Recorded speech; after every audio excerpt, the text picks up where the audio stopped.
all, I would like to say thank you for your time, Hmm. and also if you would like to introduce yourself as I mean, we are here to talk about maybe blockchain, to think about Yeah. what is happening, what about the future, and so Yeah. So my name is Joel Valenzuela, and I've been living on cryptocurrency for about 7 years now, and I'm a content creator and marketer in the cryptocurrency space. thank you. And I was thinking if we will have a mass adoption in the future, let's say 5 years, 10 years, 20 years, how do you think the future will be shaped by these changes? I mean, there will be also other changes, of course, Hmm. but let's say in 20 years, or I mean, how would you? What have you thought about? Yeah. So first off, I do believe we will have mass adoption relatively soon. My personal prediction is in the next 5 years, we have early majority adoption, where you start to maybe have like 5% of the population, 10% start to use cryptocurrencies. And then within 10 years, it should become relatively mainstream. And I think it's kind of an inevitability at this point. Um, there's in the developed world, at least, there's a lot of most major payment type services have started to integrate cryptocurrencies directly into those services, where like PayPal will let you buy and sell, and Venmo and Cash App and all these kinds of common payment methods people have already adopted using cryptocurrencies as another thing that can be stored by these apps and sent and received. So I only see this accelerating as people start to find they start to find issues with fiat currencies. And now that there's enough alternatives, they don't really have to stick with the old government currencies. But also, government currencies are starting to uh, adapt to this new age as well, with the rise of the central bank digital currency, the CBDC. And I think we're seeing all kind of signs pointing it's going in one direction. Um, I think that how this is going to impact the world is I think it's going to make a lot of things much more efficient, where people can send money anywhere with any variety of reason, a wide variety of configuration options to do like customized sending. And I do think that it's also going to increase a lot of choice that people have. Like before, I think people basically could store their value in the government currency and that's it. And some people could invest in other things such as stocks and companies and maybe gold. But I think that now it'll be a lot more choice out there. And I think that people will start to have a lot more financial access. Whereas for some people in the world right now, you have a pretty good financial system. But for a lot of people, for example, lower income or political dissidents or people in other countries that are not completely developed, you have a very big gap in inclusion there. And so I think that it's going to become a very democratizing system where no matter where it goes, almost everyone will be able to be participating on the same level with this system. And so that's kind of the way I see the next, what, 5 to 10 years going. Okay, and when you were saying about um, you're thinking that in the next 5 years, at least the 5% of the people will use Hmm. cryptocurrencies. You also considered, you also said about the central bank digital currencies. That is Hmm. actually quite. I mean, yeah, they are cryptocurrencies, but still very centralized. So very similar to Yes. the fiat system in a way. Hmm. Also very different. And yeah. I was also thinking about the how it will probably make everything faster. They say that will be probably the age of disintermediation, like Hmm. removing the people that are in the mix. And would you think that people will be happier? I know a lot of things will change, Hmm. but that things about cryptocurrency will make people happier or not? Yes. I Yes. definitely think that'll make people happier.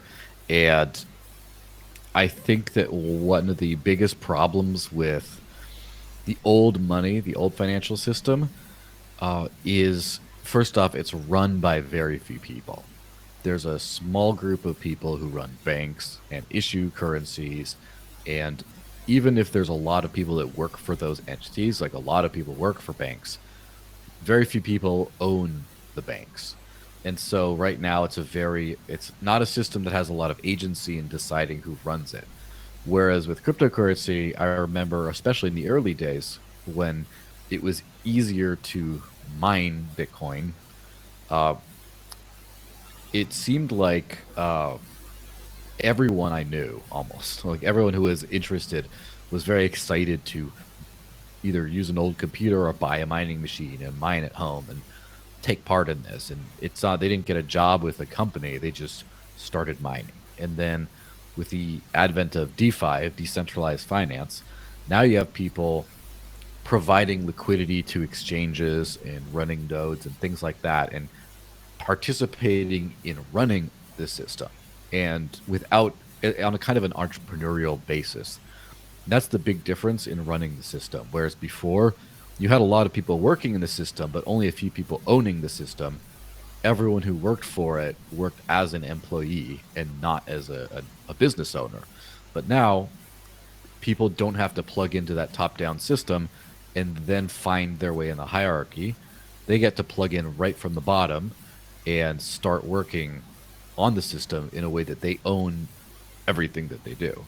And so I think that agency is something that gives people happiness and fulfillment, that they feel like they own their future and their work and their life. Ownership is a big thing.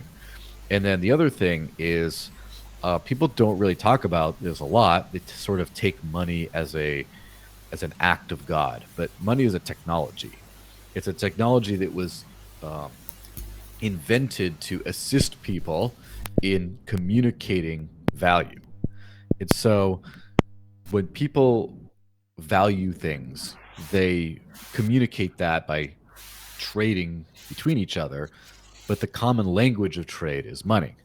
And because of the weaknesses of the money, because there's only one language, there's one money. I mean, there's plenty of different monies, but each country tends to have just one currency, each country.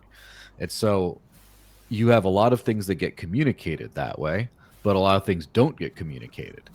And I kind of started to realize this because in a past life, I worked in the nonprofit world. I was a fundraiser. And so there, a lot of people value certain things like social goods, charity, things like that. They value it, but they won't buy it. They won't pay for it directly. No one goes to the charity store and buys some charity. Like it doesn't work that way for some reason. But then you have someone like what I was as a director of development, which was I asked people for money, like a lot of rich people, but not only rich people. I asked people for money and then took a piece of that for myself for my salary and then gave the rest to the social cause. So people still wanted, they still valued the thing, but the language didn't communicate straight. It was, there was a problem with the technology. And so I think as the technology gets more efficient, we'll see things like, for example, today, another form of currency, another language of value is social media interaction. So when some people get a lot of like likes and retweets and followers and things, that's a valuable currency, but you can't buy bread with it, right? But in the future, I think you will be able to buy bread with that. Like that'll be another currency you can actually earn and get points and trade those for something that then you can use for anything else. And the same thing goes for almost anything. I think whereas today we have basically one money, I think we're going to have a lot of different monies that are interchangeable but different. And I think that we'll be able to express what we value in a very in a better, a more complete and accurate way. And there won't be these negative feelings that people have about money today. A lot of times people don't like, they like money for themselves, but they get upset that, oh, this is all about the money. No one, everyone only cares about money. They say that negatively, but it's kind of like everyone cares about what they care about is literally what that says.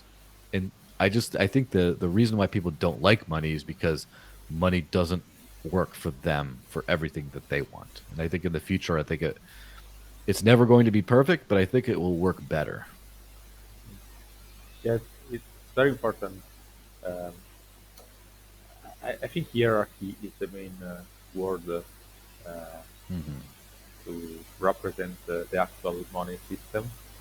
Yeah, of Hmm. course, people do not have any power on that.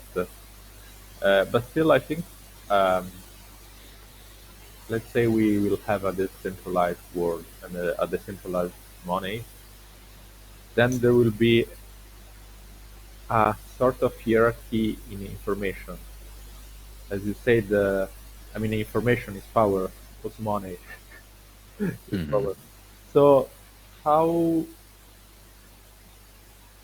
because I cannot, I was thinking about this, it could be also a problem, you know, Hmm. also in democracy, democracy that was in old Greek, ancient Greek, they had democracy Hmm. in Athens. But still, if you were able to speak, you could convince people to do whatever you want.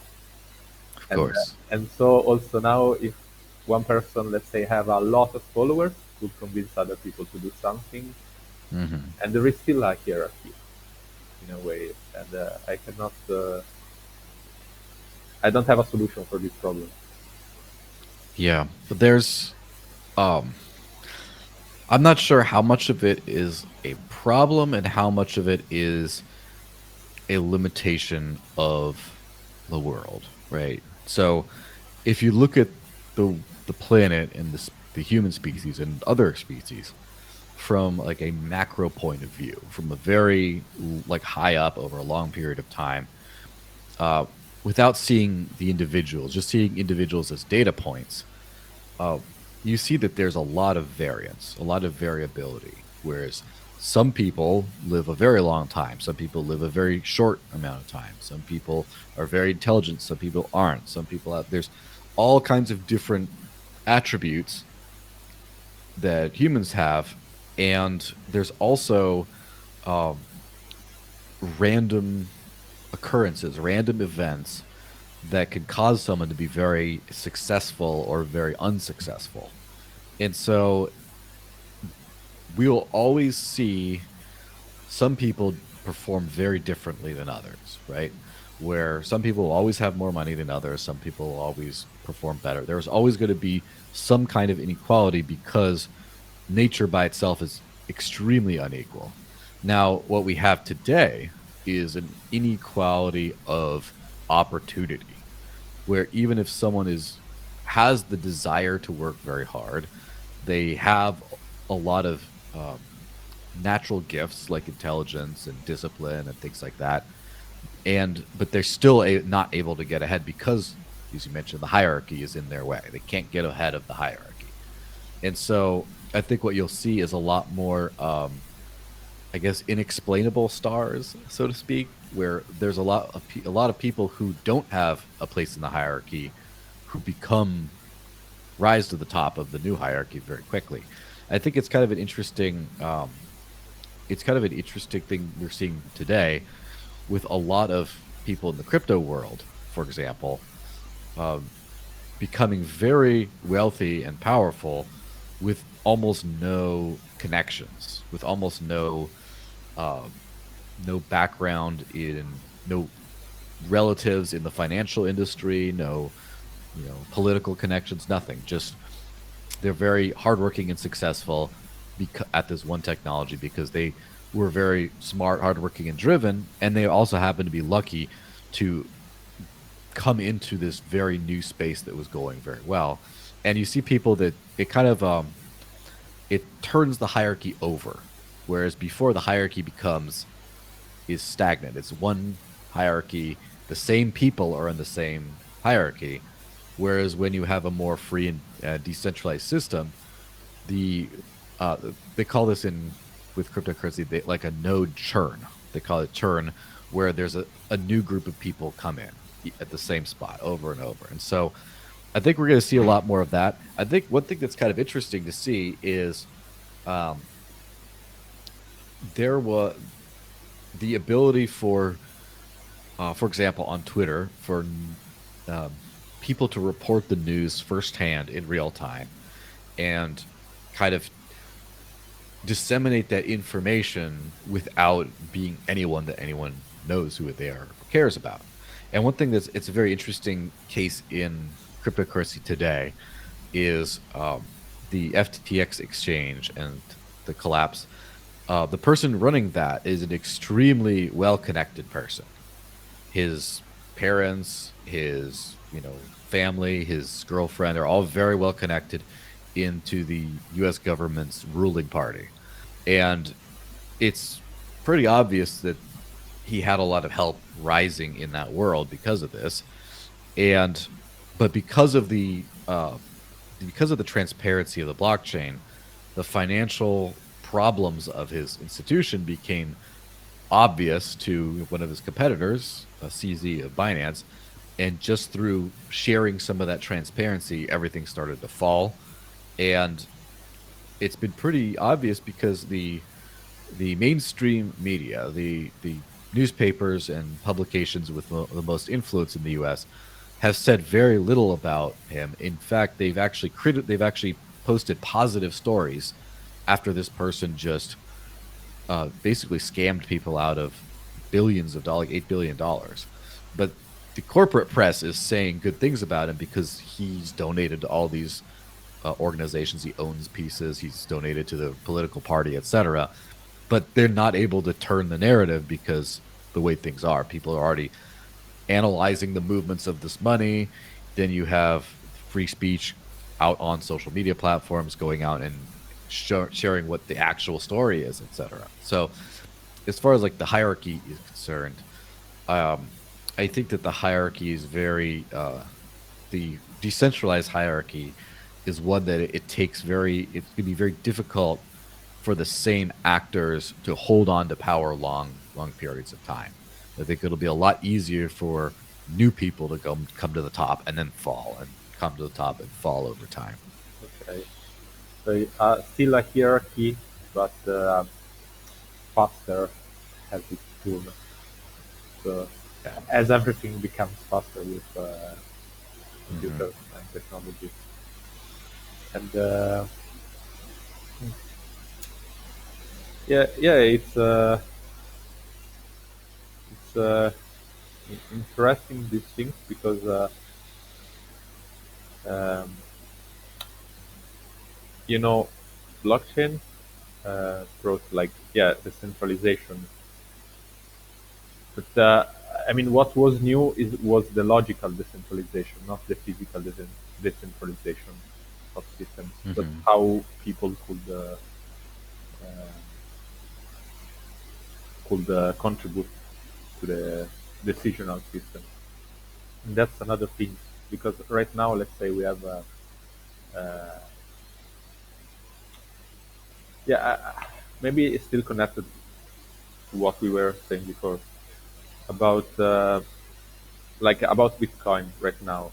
There is the Bitcoin Core team that Hmm. develop Bitcoin, and a lot of people have maybe their own node at home, but still they are just following. So Hmm. it's still a hierarchy also about software. So there is the team, and then the people there are just following. Then of course there will be probably in the future.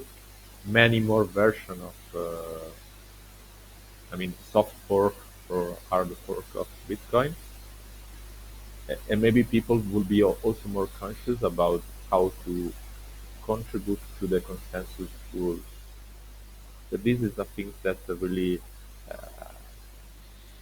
is fascinating Hmm. For sure. about, yeah. Yeah, that's the issue of decentralized governance, where that's where I think the DAO concept, the decentralized autonomous organization, is extremely important. So that's one of the um, one of the biggest issues with Bitcoin is exactly what you mentioned, where there's still some sort of a decision making um, bottleneck. There's one group of people that commit to the core code repository, and whoever controls that repository on GitHub basically controls the way the coin works within certain limitations. Because if they start doing things that are too crazy, then miners won't adopt that code. No business owners who run wallets will use that. So it, anyone can just leave and do their own thing. But that's only in extreme cases. In non-extreme cases, people follow along, right? Because they trust a team to keep producing quality code, and as long as they don't feel strongly about it either way, they'll just follow. And so that's caused a lot of different projects to actually spring up and do their own thing. So, I mean, in the early days, obviously, for example, Dash, which is a project I'm quite familiar with, started out as Darkcoin for with a basically the founder saw that privacy on Bitcoin was not good enough, and he wanted to change things, and the Bitcoin core team didn't want to do that, so he started a new project, and then the same thing also happened with, although later, the founders of Zcash. They also want to improve privacy, but in a different way, in a more cryptographic way, and also decided that it could not happen in Bitcoin and started their own thing. And then the same thing happened with Ethereum. They're wanting to add programmatic features to Bitcoin, but then that was not possible. Start Ethereum. And then added some more decentralized governance, and the Decred team left into Decred. So there's this constant story of the entire crypto space would be very few different blockchains if all these things could have been done in Bitcoin. But because of that governance bottleneck, you had people moving off and starting their own thing. And now at some point, it becomes it's a difficult thing to do because you have one strong, great network with lots of people using it. And then if you want to disagree, you have to choose between either starting from zero on something new or just abandoning your dream. And so at some point, that becomes a problem where you need a way for a system to kind of move forward without splitting off all the time. And so, probably the first cryptocurrency to solve governance in a decent way probably was Dash, with the addition of decentralized governance by blockchain, or the longest running DAO in 2015, I believe. I think BitShares in 2013 or 14, I can't remember exactly when, also added some governance system, but as far as I know, they aren't operating today. Decred came a little bit after Dash started doing this. There's a lot of different projects that have an explicit voting mechanism where the people who own the coin usually um, will can actually vote in a way that can be quantified. And I know that it's interesting because the data, like, I guess I'll go from like what I'm most familiar with to the least familiar, and coincidentally most basic to more complicated. The most basic thing with the Dash governance model is master nodes, which are collateralized nodes, basically nodes with 1,000 units of Dash behind them. So it's more or less people who hold investors speaking. That's about the closest you could, I guess, equate that to. investors are able to vote, which directly controls a treasury, which is money to pay for development, for example. Whereas Bitcoin has no treasury, so the Bitcoin developers have to, get donations or sponsorships from companies or other things like that. So they can actually vote to in Dash to direct where the money goes, or they can also vote to just send a message, which just says, we believe this or we believe that. And if whoever is in charge, I guess, whoever's running the core team, the development team, doesn't agree with it, does not abide by that decision, then they just won't get any more money. And then so a new team can get money. And so this happened a few times, most notably in 2016, in January, I believe. The Dash founder held a vote on which way the network would scale, would become bigger. And basically, they voted to do that by increasing the block size, which is the opposite of what Bitcoin ended up doing. But so they held an explicit vote. And one of the reasons why there's so many Bitcoins out there is because Bitcoin did not hold a vote. We could not see who and what money wanted what outcome, but we could in Dash, so that worked. And then a few years later, in fact, I think it was earlier this year, one of the CEO of the core development team at the time got he got fired by the network. Some things came to light, and people were not happy with what he did, and so they basically, during the funding window, they voted to not fund the core development team. And then, like a day before the voting deadline, he announced that he resigned, and then instantly the votes changed, and the core development team was funded once the CEO resigned. So it actually got to see where the votes were actually directed. So that's like a basic level. I'm not super familiar with the way Decred works, but there's a very similar function. Although there's also staking nodes get to vote specifically on adopting new code, whereas in terms with something like Bitcoin or Dash, you just upgrade the software, or you don't, or you upgrade to a different version, and that's it. Whereas with Decred, there's explicit votes on which software will be implemented. And in my view, that's a little bit redundant because already you should be able to vote on the direction when you're talking to the core team about what work they're going to be doing. And you can also you can vote by holding an explicit vote saying we want to adopt this code or we don't. And then you can actually vote by deciding to adopt to install the code or not.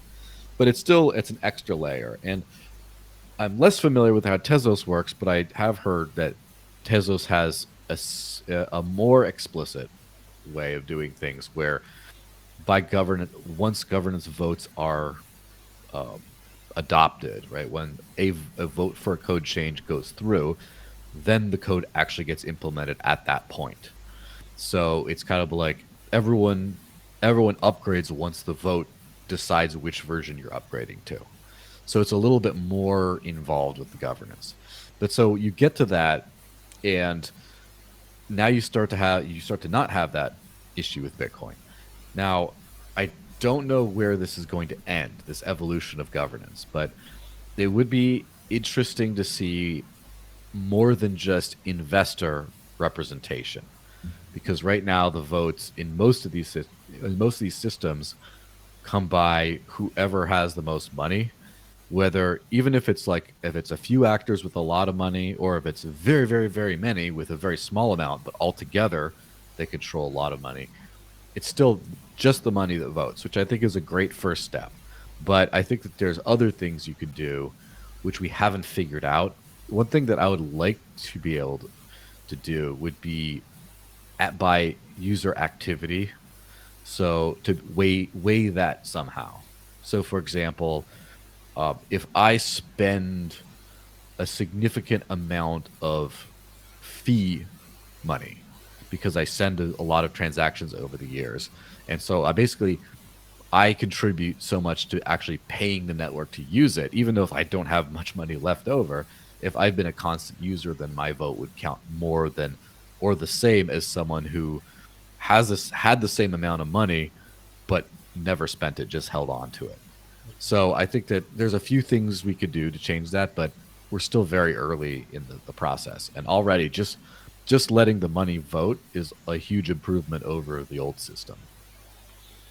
Okay, um, but this would be like similar to what proof of stake is Hmm. based on how much money you have. You have a different weight that Hmm. is also very similar to the stock market in a way. Uh, Yeah. something.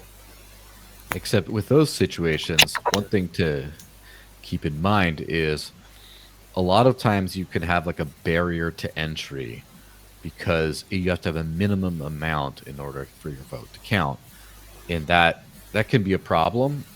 There are there's a few services, for example, that work on the Dash network that allow people to contribute if they have a very small amount of Dash and to be able to vote with that. And because a masternode, you need 1,000 Dash in order to form a masternode, which is one vote on the network.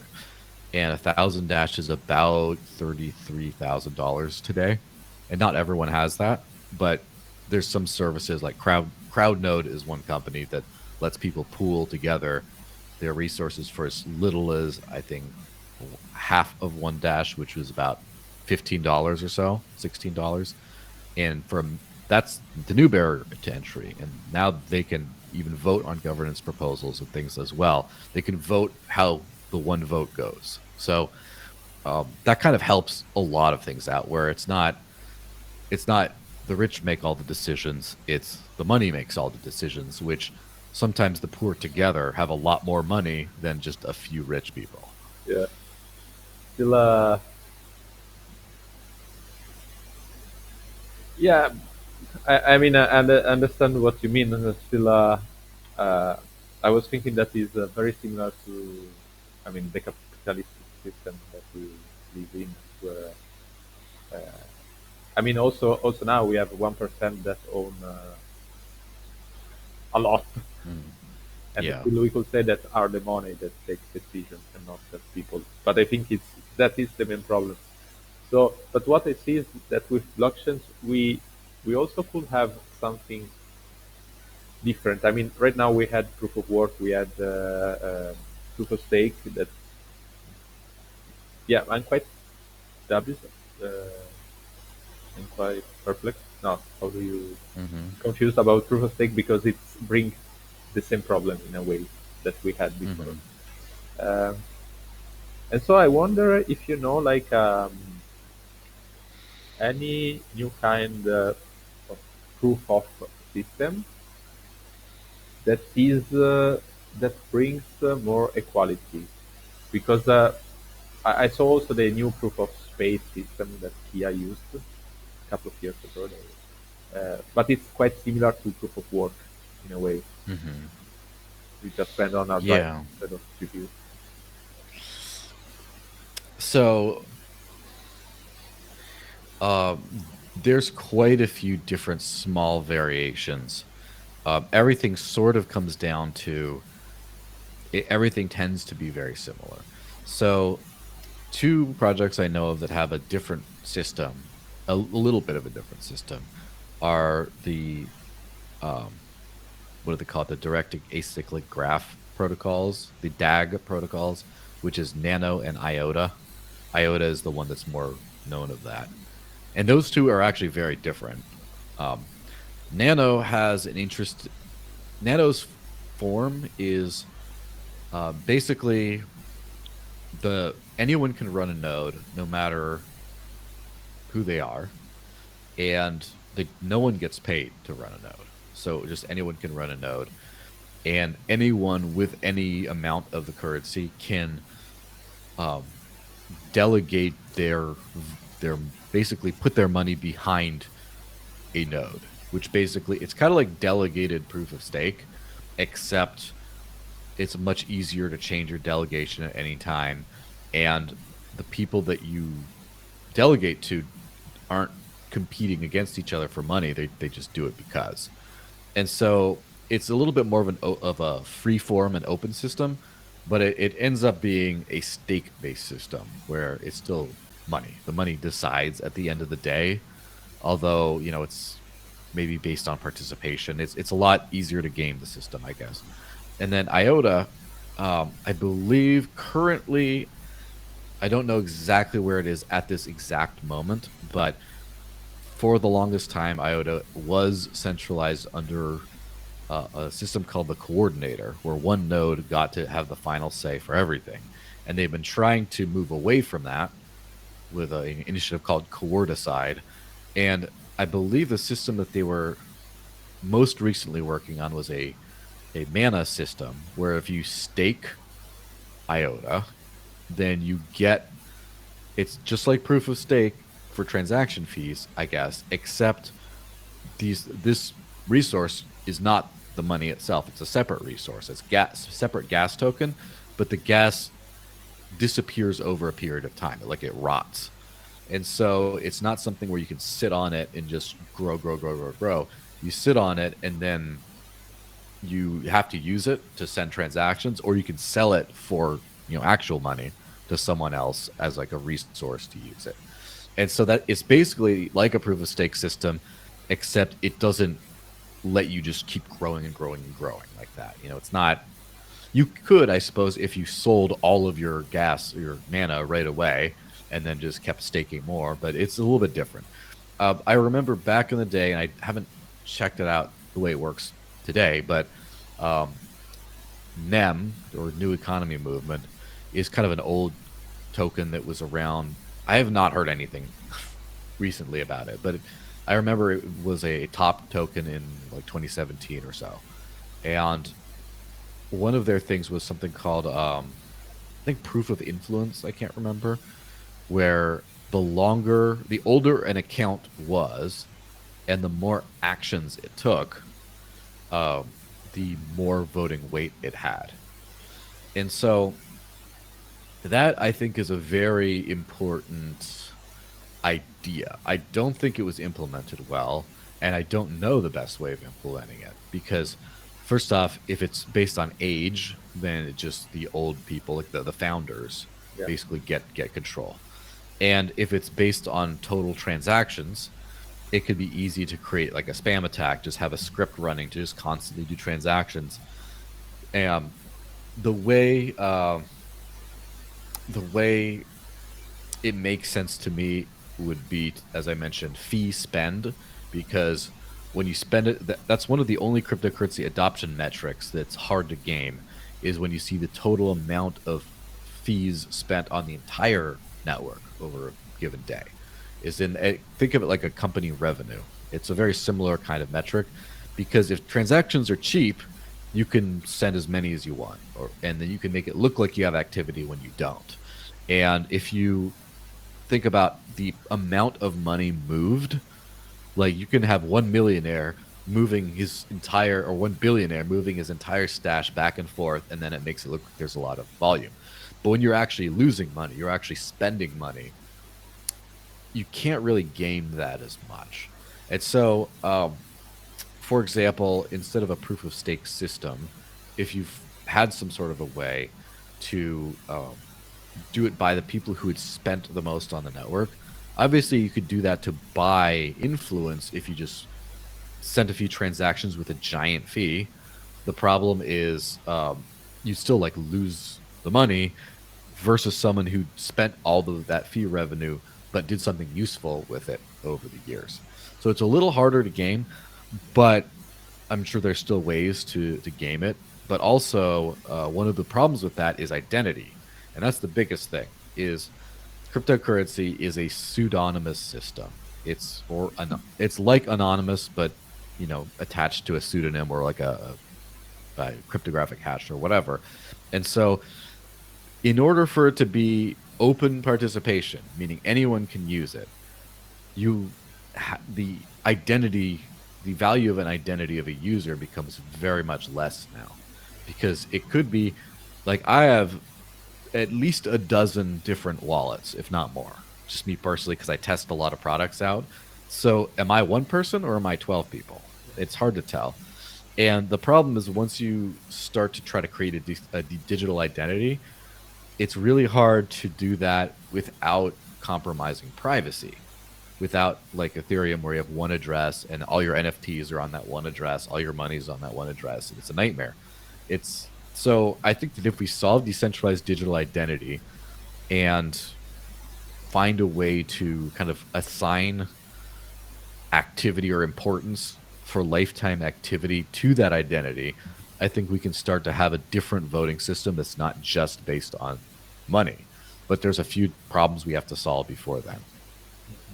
Yeah, yeah. Is actually, if we are able, we will be able to make that one person is not able to create a lot of wallets, then we Hmm. will it will be possible to have a sort of proof of person where everyone is a vote, everyone is a sort of node. But of course, as you said, right now the only ways are like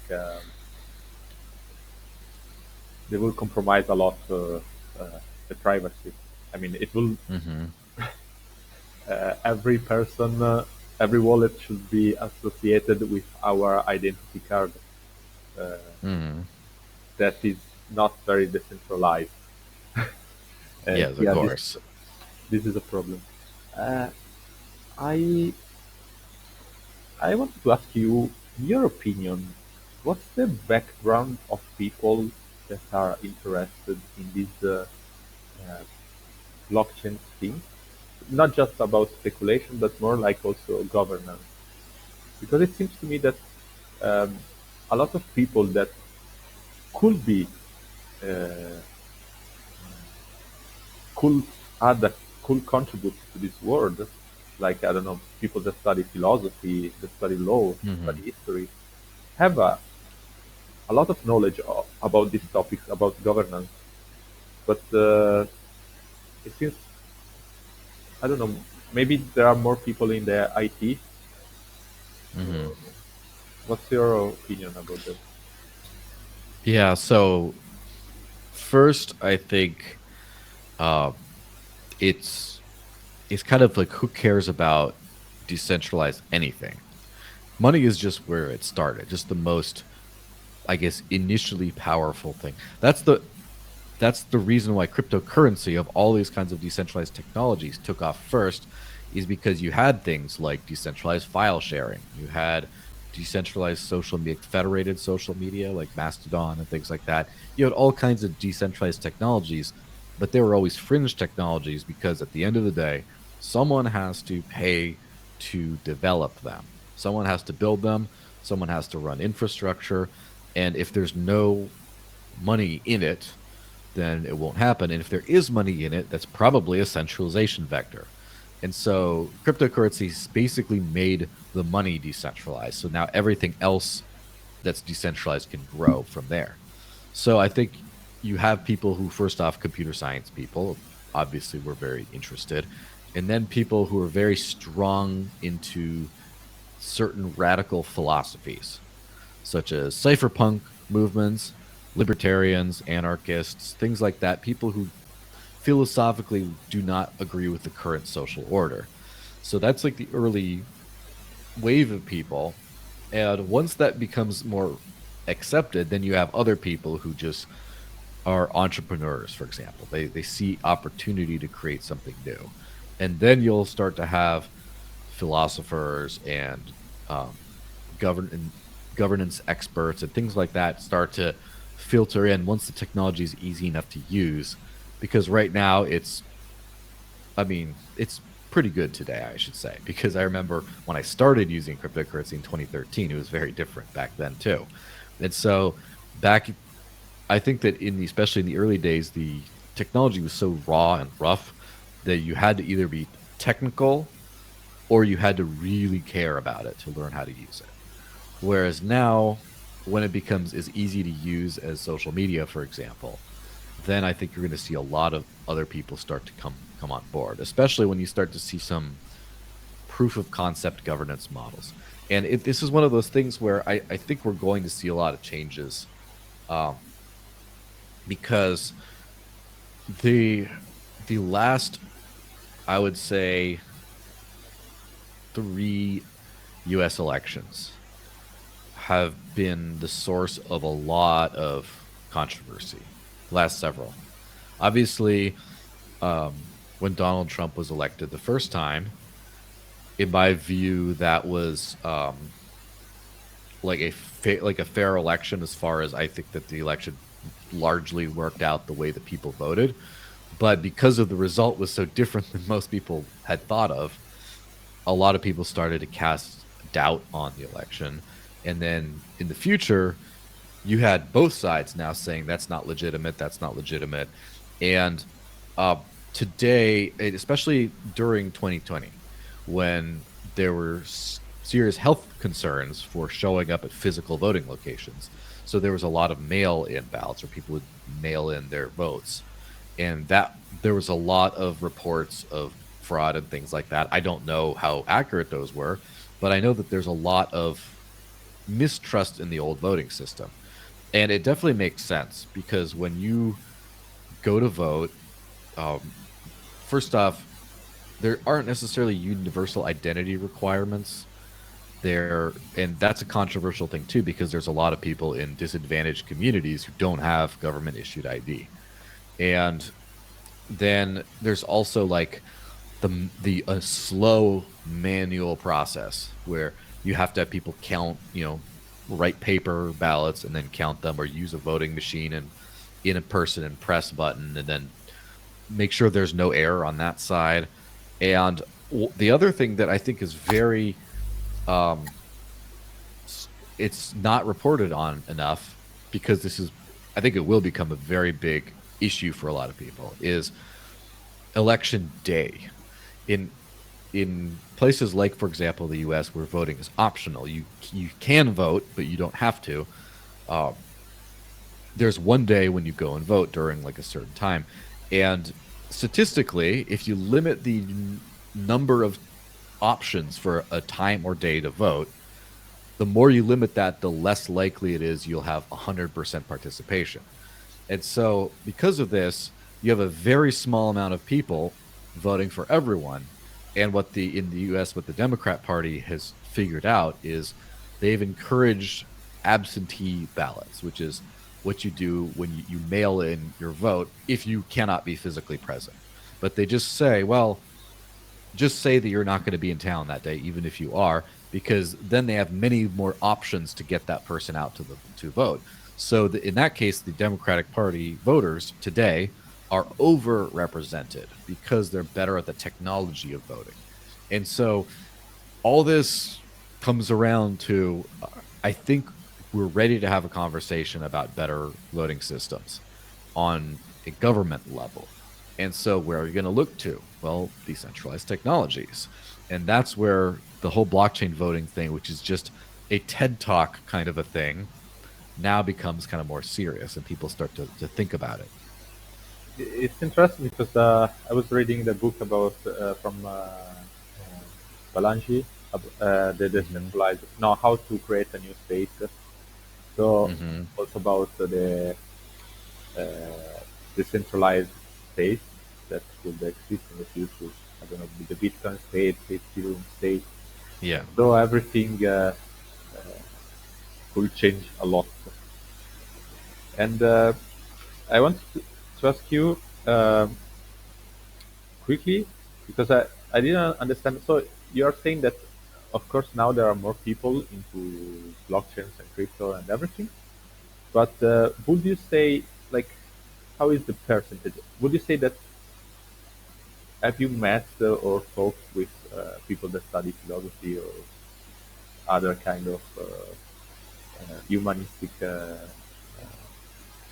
or are more technical skills? Yeah, I'm meeting a lot more people who are in different fields. At first, obviously, it was very much centered on technical people, and then philosophical anarchists and things like that.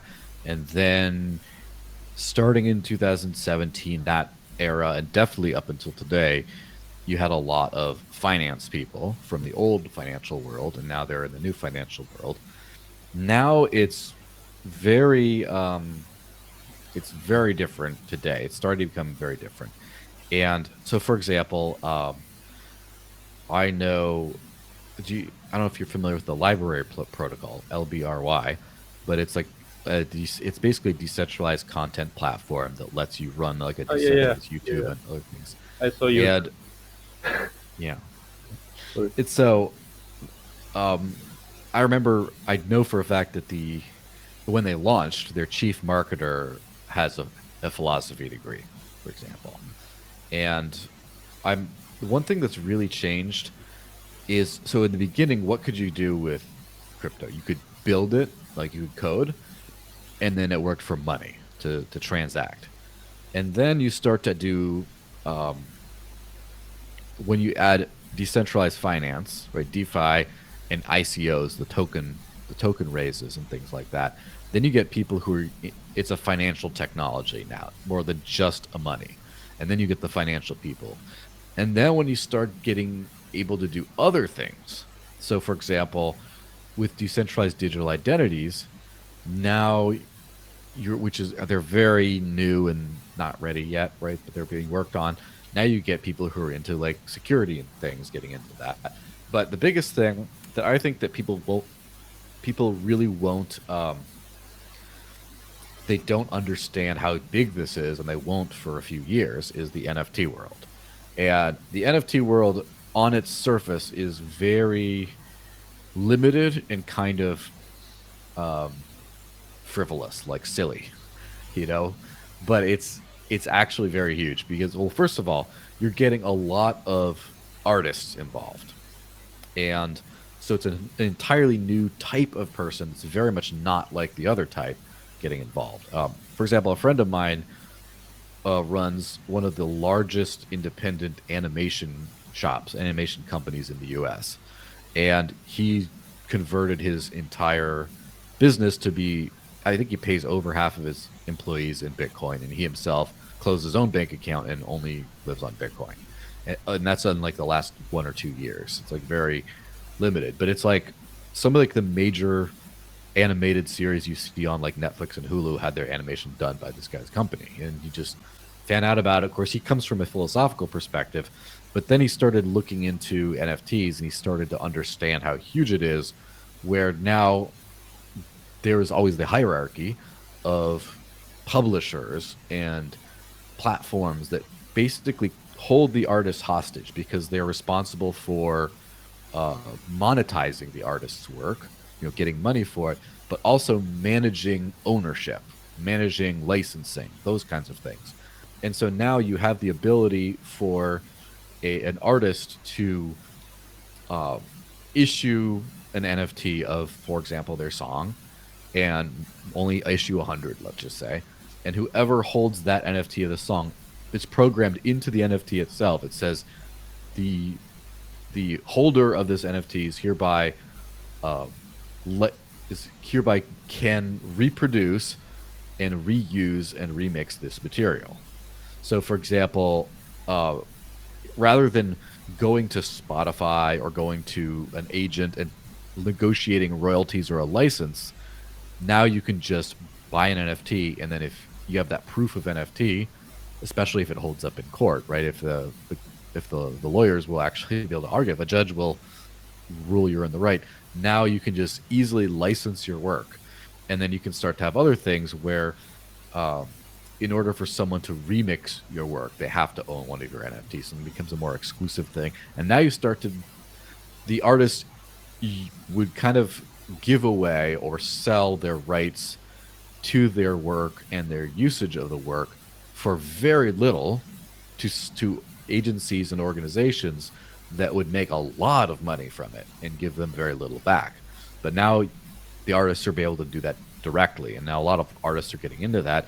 And then the big thing with NFTs, of course, is contracts and property, where now, right now, the the government controls the database of who owns what, the property registry for everything. So like you have a title to your house, you have a title to your vehicle, you have a title to your you have you legally own your business because you registered and with the government. Everything's from the government. And so they control all that. And I remember there's a economist, Hernando de Soto, who wrote a book called The Mystery of Capital. And one of his core thesis was he asked the question, why does capitalism work in the West, but it does not seem to work in other places, such as, Africa and South America and stuff. And one thing he found out was it's the lack of access to their own capital, of licensing and property rights. Where if you have a farmer in, let's say, Uruguay, and he has his house and his little piece of land and his animals, everyone knows he owns that. But it's very like, oh, my father's been here, my grandfather's been here. This is everyone kind of knows, but he doesn't have legal title to that. So if he wants to expand his business and say he wants to have more cows, he cannot take the title to his property as collateral for a loan, get a loan, buy more cattle, and grow his business. There's no capital access because there's no title to his land. And so his kind of solution, I guess, I mean, this was many, many years ago, but it just basically, we need to work better at including these people with titling. And but with NFTs, now anyone can issue their own title. And because of way you can trade NFTs on on NFT marketplaces, and you can set commissions, and people are starting to take out financial instruments on those NFTs. If they have enough value, you could take out a loan with your NFT as collateral. Right now, it's mostly it's like for artwork, but if you can then create a title for your property that everyone sort of acknowledges, then that has value, and then you can get a loan, and you don't have to go to a bank to a loan because there's a decentralized finance protocol that will automatically give you a loan based on the value of this. And then all of a sudden you start to be able to, lift people out of poverty, I guess. But more importantly, it's just this whole world of money and property rights that first artists, but then just about everyone else who's not a lawyer or doesn't work in government had no access to. They were at the mercy of the hierarchy. Now they get to be part of the hierarchy themselves, and it's much more democratizing at that point. They don't have to ask a hierarchy's permission to use their own property and get the most value out of their work. It's interesting because I would have said that it's good that they cannot use as a collateral Yeah. the place Well, where they that's the live, thing. because this also leads to, sometimes they are not Exploitation. able, yeah, to pay because something bigger happened. If there is still a hierarchy made with money or with information, uh, Hmm. then you could lose everything, and then you are even poorer than before. And I think that if we want to change the world, I mean, it has to be like everyone has to have his own place and his own stuff. Hmm. And I something that a lot many times it happened to me that people say that cryptos is very similar to anarcho-capitalism, and Hmm. some people actually are there into crypto because think that is anarcho-capitalist, while other people are not in crypto because they think that is anarcho-capitalist. Of course. And but it could lead also to other kind of systems, also a socialist system, also a different kind of capitalist system. It could be, it could also be a communist system. Like it could create a very different system based on how you program that Hmm. software. That's the very interesting thing. That it's an instrument, not. And what I was thinking, let's say, I don't know, there is now Bitcoin that is still capitalistic. because maybe a bit flatter, a bit more horizontal, but still very capitalistic. And and it becomes bigger and bigger. Let's say that in 20 years everyone uses Bitcoin, and then someone else wants to create a fork maybe or another coin that works in a very different system. So let's say a money that expires every month, something just an Hmm. example. What I wonder is that we if we will see violence again or not. Because we could say, oh, you want your fork? You want to live in a different society? Okay, do it. I Hmm. live in my society, you live in your society. Uh, but we know that historically it doesn't work like that. Yeah. Yeah, it definitely. I'm extremely optimistic about the future of the human species. That being said, I am very realistic. Like I think we can get better, a lot better, and I think our world can get a lot better. But I don't think that we can solve basic problems entirely. Like I don't think that poverty is something you can 100% solve. I think you can solve it to the point where everyone can live safe and healthy and fed. I think you can get to that point, but there's always going to be an inequality if some people have more money than others. Poverty just means something different. I think that you can make the world much less violent, but I don't think you can get rid of that. I also think you can get people to live much longer, maybe hundreds of years, but I don't think you can solve death entirely or make sure it never happens. So it's kind of the same thing with governance and systems, decentralized systems. I don't have this illusion that we're all going to live in this anarcho-capitalistic blockchain paradise and there will be no problems anymore.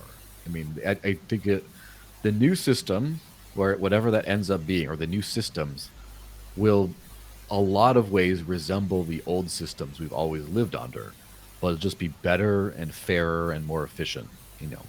But it won't be without problems. And so, for example, with one thing that I think,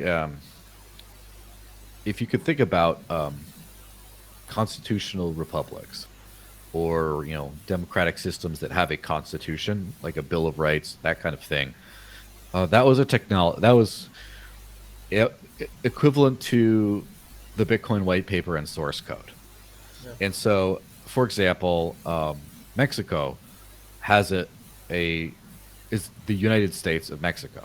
It's it was a hard fork of the U.S. Right? Yeah. They copied the code base and changed some things, and so I think that we owe a lot of progress in the world to the fact that you could just kind of you had this like system and you could copy a system and improve upon the system because it was all open. Now, the problem is, first of all, the entirety of like execution of the laws is very much not open because that's you're relying on humans to execute it. Whereas if you have a self-executing system of smart contracts, for example, now you have that completely open, where you don't have to worry about police abuse, for example, in the same way, because you get to see, because there is no one not following the law. Like the law is just followed all the time. But if there's a problem if there's abuse from this, it's not because the law is not being followed. It's because there's something wrong with the law, and then you can change the law to where the problem is not a problem anymore. And so it becomes a lot easier to adjust the system rather than just create the system and then see the consequences, see the just be like, well, we told the system it has to work this way, but it's not working. Why doesn't that happen? Whereas with a self-executing system, you can see it a lot better.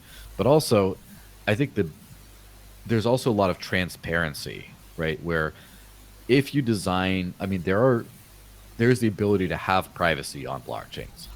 And the thing is, the key feature of blockchain technology is not in anonymity, it's in transparency. It's that anyone can see everything that's going on in most public blockchains. And so that makes it a lot harder to steal money. That makes it a lot harder to hide things. That makes it a lot harder to fake the money supply and things like that. And so I think we can start to see a little bit more transparency in governance if people start using this. And also, the biggest thing is the which I hope it doesn't. I hope it stays this way. Right? Is cryptocurrencies are not legislated, meaning it's a voluntary technology that anyone can use if they want to, and everyone can use a different one if they want to. And I would like that to be choice in government, right? Where, for example, if you have a like, for example, if you live in different countries but they're all under, say, the European Union, you can, if you don't like one country, you can live and work in another one. There's a, it's not that much choice because you still have, citizenship things, and but then you go to like a state-based system, like for example, the Mexico or the U.S. And if you don't like the government of one state, you can move to a different one, and there's more competition between governments, even though the overarching federal government is not competitive. What I'd like to see is increase the choice to where the federal system should be able to be decided by the town, by the city itself. Or even better, a lot of that should be decided by the individual, like a service provider, where you have a choice of which telecom company to use, for example. And it would be great to be able to choose, your social system, like you pay this much in taxes, but you get this much in services, or you have this legal framework or that one. And obviously, there's a lot that's geographically constrained, but I would like to see as many of these things, like the court system, the representation you have, be as self chosen as possible and not chosen for you. And I think we can get there. And I think the world will be a better place once we do get there. Yeah, this is the thing, having more alternatives. This, of course, to the digital uh, will bring us a sort of philosophic liberalism, not necessarily Hmm. economic liberalism, to be also, but I Yeah. would say philosophic. And that's another thing when we have disagreements on political systems. Um, the big difference with cryptocurrency is if you can't legislate that everyone uses this. I mean, you could, but let's hope we never get there. Uh, is systems, whether they're capitalist, whether they're communist, whether they're some mix in between or something else, uh, the systems can succeed or fail in front of your eyes. And if you can move between systems, you can say, I don't like that one. I'm going to use this one. If you can do that easily enough, then a lot of these preference choices, I think this is a better system or not, become proven, where this is proven to be a better one than that one. There will still be differences of preference. Like, well, I like both of these. This one, I prefer this one. But you get to kind of have more, more actual competition. And we also don't get to have the whole argument of like, well, real communism was never tried, or that's not actually capitalism, that's like corporatism. You don't get to have those arguments because you can try real Yeah, capitalism. You can try real communism and see what happens. yeah, this is true. It it could be done like a sort of simulation, virtually, digital, Mm, like in a metaverse. I don't know, or like of course. trying it in real life, maybe only in Hmm. small areas. And yeah, it's very exciting to see all of these, uh, and also to be part in a way about thinking and Hmm. this. And I want to ask you another question, maybe the last one. Uh, Hmm. I mean, if you want to say something else, like before, I don't know if you had other stuff to say, uh, because you said something interesting about the constitution Hmm. and how, like, also consensus, like the rules of how nodes agrees with each other, and it's true that also smart contract really seems like a constitution, and and also about forks, something that I was thinking about, also religions work worked in that way, like when they created the Protestant religion, it was Hmm. just a fork, and then we had Catholic Yeah. and Protestant on the other side. So the last question is quite different from the others.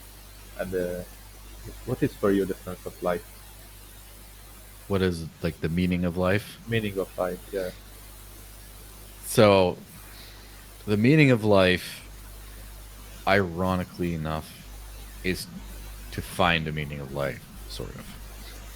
I think it's I think that we have some objective criteria for what is good or not. So, for example, I think being healthy, having adequate resources, not everyone needs to be rich, but having adequate resources, having a social group of people that you like and value. These kinds of things are in a lot of times, some people have um, like family is the easiest way for people to leave a legacy, like something that's lasting. But not everyone has a family, but some people have a legacy that's outside of family, like work that endures throughout generations.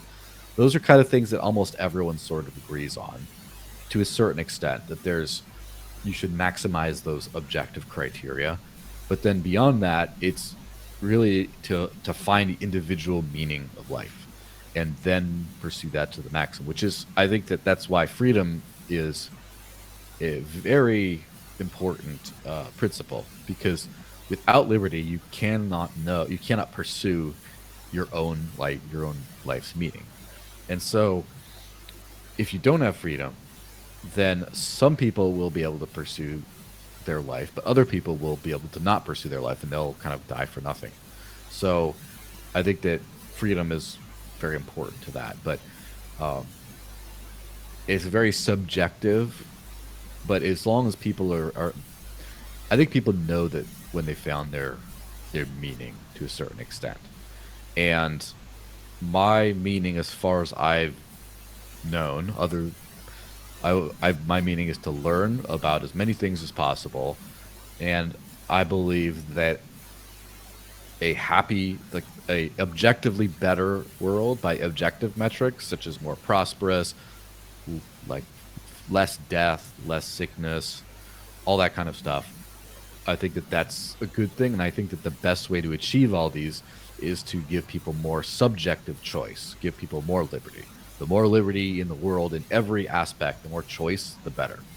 And so that's kind of, I guess, my meaning of life is to um, establish maximum liberty everywhere I can, and so then everyone can find their own unique path to life. And so basically, balance subjective and objective virtues and go from there. thank you Mm. for your time and your answer. Yeah, no problem. Hope you enjoyed the chat. Yes. Hey, I stopped recording just Okay. now, so Let's see if I just recording. Let's see.